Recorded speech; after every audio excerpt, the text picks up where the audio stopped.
Hey, IB Environmental students. Now, with water, we're going to be talking about how sustainably we're using water. This is more of the second objective under the water resources in your objectives packet. Let's begin. So, the first thing we have to think about last time we were referring to the water shortages. Well, one way to deal with water shortages are to build dams. This will help us store water better. But there are some pros and cons to building dams. Sometimes, because there's such a large surface area of the dam, there's a lot of losses due to evaporation. They're also going to flood large areas, displacing people, ruining forests or croplands.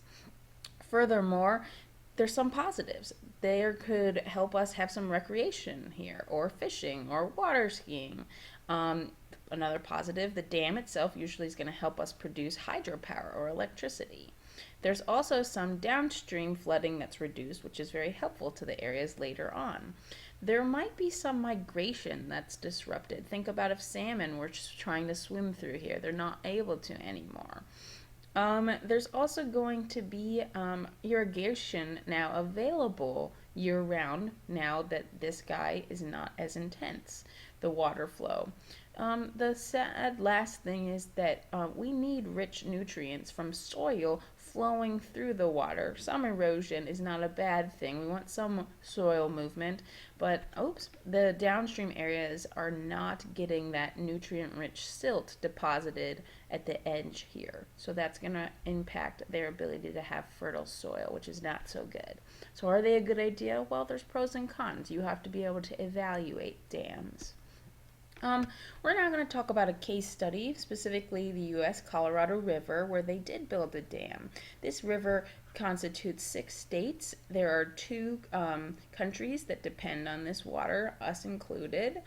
And then the legality of the water, it was formed through the Colorado River Compact, which executes interstate issues.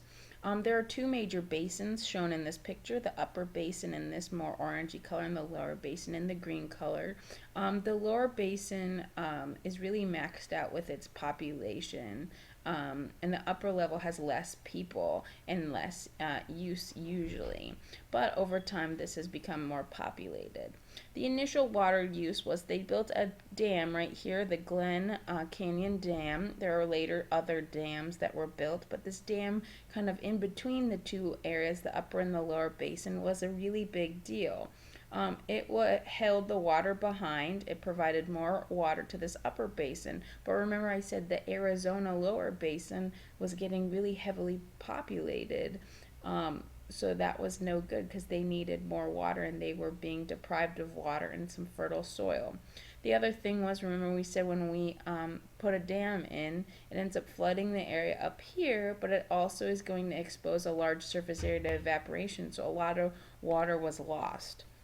So what's happened since, as we evaluate what happened when we added the Glen Canyon Dam? Well, the population growth in the Nevada area, NV, started to exceed, and the ground and river water sustainability use became more like 10 years.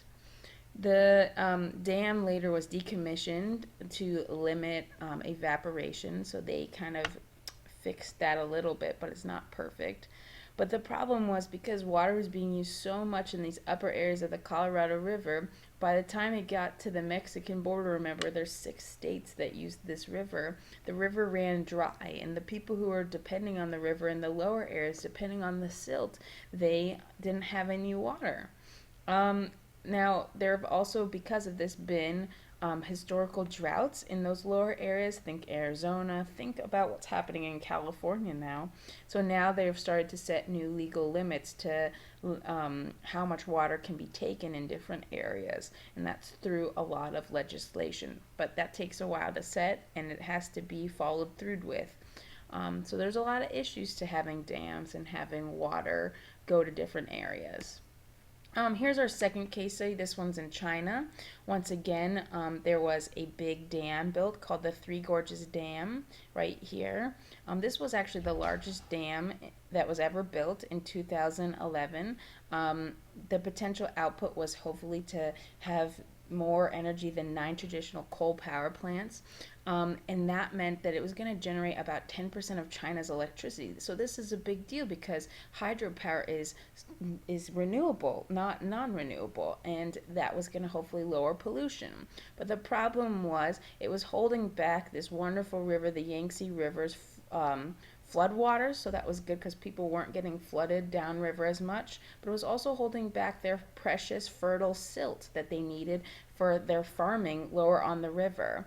And then when they put the dam in, this is a huge dam, everything upstream was flooded. People lost their homes, people lost their farms upriver, so there's huge problems in doing this. Tons of pros and cons.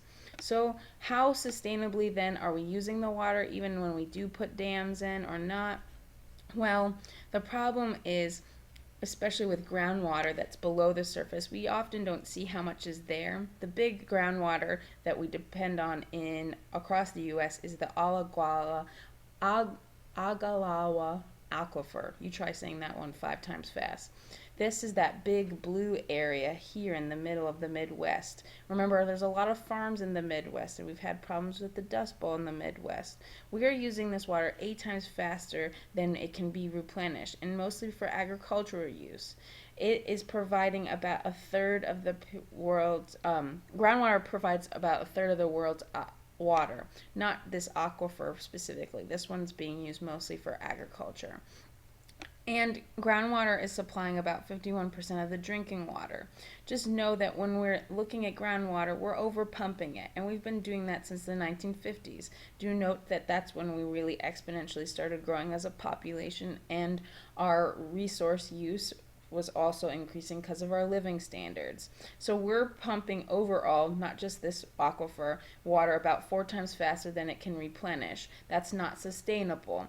Furthermore, if there's factories and other polluting sources nearby, those pollutants such as toxins like lead could infiltrate through the soil and reach our aquifers, those important areas for pumping groundwater. That's a really bad thing, whether it's this aquifer, which we're relying for agriculture, or one that's your local groundwater well that supplies your house potentially water. Not so good at all. So how can we stop wasting water? Well, with regards to agriculture, there's a lot of cool ways that we can reduce. We can have multiple plants, increase our diversity. We could use sensors. We can do night irrigation so there's less evaporation. We can use a lot of cool gravity drip or pivot sensors. That's these guys we can see here. We could grow more water efficient crops. We could even treat our wastewater, which is the water you might come from your bathroom, and maybe reuse that. Sounds gross, but you know, if it's the only water we have on the planet, we got to figure out a way to use it well. There's also, in general, ways we can help our water just not deplete those aquifers. Take into account where and the water level is. Preserve our water quality, and we're going to be investigating that ourselves in a little bit. We could have legal agreements. Think about that Colorado River. They needed those legal agreements since a lot of regions were using it. Marketing water rights, thinking about, do people deserve the water? Social injustice, not everybody has clean water. Waste the water less, conserve it in your homes and in agriculture. Decrease the government subsidies that make water look cheap. Increase the government subsidies and tax breaks if people are reducing water. And then overall, just slow the population growth. More people are going to need more water. And that's it. You made it, guys. We're going to be doing more on water in class. See you later.